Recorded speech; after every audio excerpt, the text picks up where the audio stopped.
Bismillahirrahmanirrahim. Assalamualaikum warahmatullahi wabarakatuh. Alhamdulillahi rabbil alamin wal aqibatu lil muttaqin wala udwana illa 'alal zalimin wassalatu wassalamu ala khairi khalqihi Muhammadin wa ala alihi washabbihi ajmain amma ba'du. Hadirin rahimakumullah, dina kesempatan insyaallah simkuring bade ngelajengkeun ngalugoh sareng nyurahan ku basa Sunda kitab Adabul Mar'ah. Pamudah-mudahan manfaat maslahat dunia sareng akhirat. Qala al-mualliful kitab rahimahullahu ta'ala wa nafa'ana bihi wa bi ulumihi fid dharaini wa amaddana bi asrarihi amin ya Allah ya rabbal alamin. Dibuka kitab Adabul Mar'ah na halaman genep. Bismillahirrahmanirrahim. Qala an-nabiyyu sallallahu alaihi wasallam, qala parantos ngandika saha an-nabiyyu Kanjeng Nabi Muhammad sallallahu alaihi wasallam, min haqihi eta tetep tina sapalihna hakna zauj. Min haqihi eta tetep tina sapalihna hakna salaki. An ari sanyana kalakuan sareng tingkah. Ta ieu anu sering disebat khabar muqaddam mubtada muakhar. Lausala eta lamun ngocor. Ya pailna. Naon min kharhul yang irung duana si salaki. Si jawaz. Nah, ieu janten tamyiz ganya. Naonana ta logatna naonana berarti tamyiz. Naonana daman getihna. Tamyiz teh pi isim pikeun ngajelaskeun dat anu samar. Naon cenah nu ngocor teh? Naonana daman getihna. Wa qoihan sareng nanahna. Palahisathu tuluy ngaletakan itu si mar'ah hu kana itu getih sareng nanah atau daman sareng qoihan. Bilisaniha kalawan lisanna itu si mar'ah. Ma'adat maka acan nyumponan itu si awewe itu si mar'ah haqqahu kan hakna jawaz. Jadi bakat ku ageng-agengna hakna salaki lamun mah nya aya ngocor darah mimisan teh apa nginten atanapi nanah tina dua irungna si jawaz ku istrina pengen di bersihan tah kulisana eta teh acan nyumponan kan hakna pamegat caroge wakat ku ageng-agengna hakna caroge atanapi nya hakna caroge kewajiban istri janten kedah saling uning sadayana kedah saling pengertian pamegat sareng istri teh kitu. Laukana lamun kabuktosan kelakuan sareng tingkah lajengkeun. Laukana lamun kabuktosan kelakuan sareng tingkah eta yan bagi prayogi. Libasarin pikeun manusia. Naon ayyas juda kana yen su kana yen naon ayyas juda sakanyana yen kudu sujud. Libasarin ka manusia deui. La amartu pasti bakal marentahkeun kami almar'ata ka ka istri antas juda supaya yen sujud tu si mar'ah li jojiha ka salakina itu si mar'ah. Ieu mah lamun mah aya perumpamaan manusia sujud ka manusia deui maka Nabi dua wakal miwarang istri sujud ka pacarogena tapi kulantaran eta mah teu kenging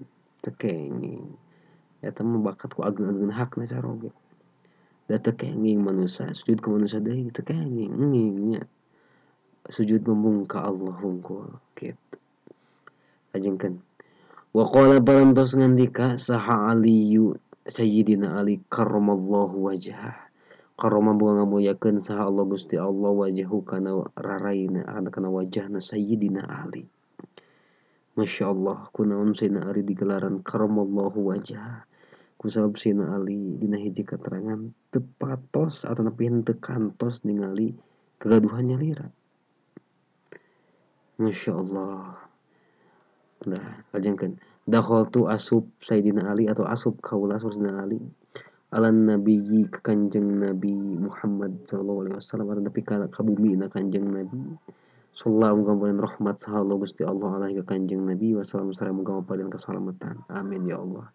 Ana tegasna kaula saur Sayyidina Ali wa Fatimah tu sareng neng Siti Sayyidatuna Fatimah. Sareng Siti Fatimah istrina Sayyidina Ali putrina Kanjeng Nabi. Pawajadna maka mendakan kami hu ka Kanjeng Nabi ya baki eta tingkahna teh nuju nangis ya baki Kanjeng Rasul tingkah nuju nangis enten hal ya. Jadi ya baki tingkahna nuju nangis jadi kunaon Sayyidina Ali sumping kaum Nabi nuju nangis bukaan kalawan nangis syadidan anu banget. Pakul tu maka ngucap abdi saur Sayyidina Ali fidaka ari anu jadi tebusan Gusti eta abi bapa kaula saur Sayyidina Ali wa ummi sareng indung kaula iya Rasulullah utusan Allah ma ari naon perkara Allah di eta anu abekaka anu parantos nyeri anu parantos nganangiskeun ataupun nyerikeun itu lagi ka Gusti saur Sayyidina Ali ya Rasulullah naon perkara anu mantak nyerikeun ieu anu mantak nganangiskeun ieu perkara teh ka anjeun ya Rasulullah. Qala maka ngadawuh Nabi iya Ali wahai Sayyidina Ali lailatan dina hiji peuting usriya anu diisrokeun naon bi kaula ilas samai ka langit ra'aitu ningali kaula ra'aitu nisaan ningali kaula ka pirang-pirang istri. Kanjeng Nabi teh ketika di Isra sareng di Mi'rajkeun ku Allah ditingalikeun sareng sadaya nu bakal pidongkapeun masyaallah akbar.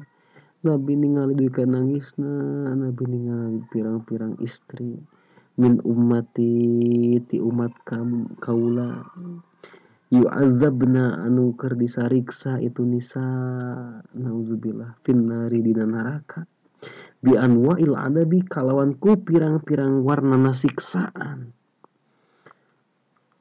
pabakahetu maka ceurik kaula saur Kanjeng Rasul pabakahetu maka ceurik kaula. Nah buka halaman selanjutnya halaman 8. Kunaon Rasul teh nangis sabab eta 5 ku sabab perkara ra'aitu anu ningali abdi min syiddati adabihinna ku tina bangetna atawa ku bangetna kacida siksaanna itu nisa. Alhamdulillah. Ra'aitu ningali abdi imro'atan kahiji istri mu'allaqatan anu digantung bisya'riha kalawan ku rambutna itu si marah hiji istri anu digantung rambutna teh yagli bari ngagolak naon dimaguha otakna itu si marah naudzubillah. Rasul ningali hiji istri anu keur digantung rambutna teh bari ngagolak emun-emunan teh ka otakna teh itu ngagolak disiksa di neraka naudzubillah.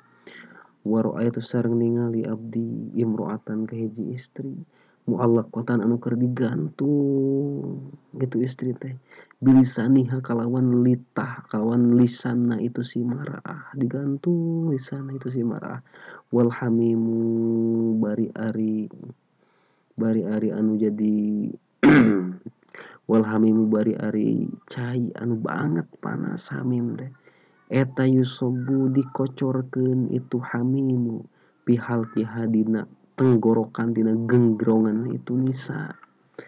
Nauzubillah Nabi ningali hiji istri anu digantung lisanna jeung cai anu banget panas diabuskeun ka tenggorokanana ya Allah ya Karim nauzubillah summa nauzubillahi min dzalik. Maka aya kasauran maka aya duhan Allah ya ayyuhalladzina amanu qu anfusakum wa akhlikum nar wa quduhan nas wal hijarah ya orang-orang yang beriman raksa diri anjeun jeung keluarga anjeun tina seuneu neraka anu jerona teh suluh teh nyaeta manusia jeung pirang-pirang batu seueur. Nauzubillah ya Allah Karim. Wa ra'aitu lanjutkeun wa ra'aitu sareng ningali kaula saur Nabi imro'atan ka hiji istri qad sudda anu nyatana ditalikeun, anu nyatana ditalikeun ya. Nyatana ditalian itu si mar'ah teh naon rijlaha sampean duana itu si mar'ah ila sadiha nepikeun kana pentil susu duana itu si mar'ah atau pentil dua payudaran itu si mar'ah digantungnya. Wayadaha sareng ari tangan duana itu si mar'ah ila nasyatiha kana munana itu si mar'ah. Wa qad sallato sareng barina mere wewenang atawa barina ngahucuhkeun bere wewenang. Barina ngahucuhkeun sa Allah Gusti Allah alaihi ka itu si mar'ah al hayata kana pirang-pirang oray bari oray loba eta tah loba jasa. Alayati ka pirang-pirang oray wal aqariba sareng pirang-pirang kalajengking.